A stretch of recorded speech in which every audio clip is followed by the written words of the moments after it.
সুপ্রিয় দর্শকবৃন্দ, আসসালামু আলাইকুম। প্রতিদিনের মতো আজকে এক আপুকে আমার চ্যানেলে হাজির করেছি। মিডিয়া কি কারণে আসে সেটা আপনার শোনাবো। আসসালামু আলাইকুম আপু।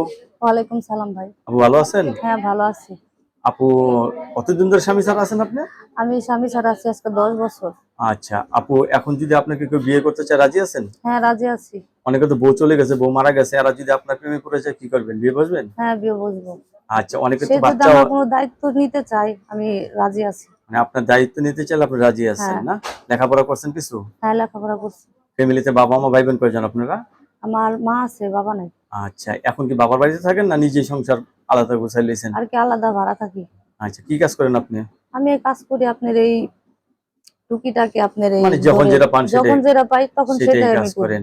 তাইলে আপনি এখন বিয়ে বসতে চাচ্ছেন, ছেলে যে হ্যাঁ, বয়স বিয়ে হোক বসতে আপনার তরফ চাচ্ছি। থেকে কোনো সমস্যা নেই। না, আমার কোনো সমস্যা নাই। ফ্যামিলিগতভাবে চাপটা পাচ্ছেন নাকি আপনার না, ইচ্ছা না, মতোই? না, আমার মনের মতন একজন পাইলে বিয়ে বসবো। বাবা, মনের মতো না। হ্যাঁ। দর্শক আপুর সাথে কথা বলতে পারবেন। আপু আপনার কাছে ধন্যবাদ আমার চ্যানেল সময় দেওয়ার জন্য। পরবর্তী একটা মেয়ের ভিডিওর জন্য অবশ্যই অপেক্ষা করবেন।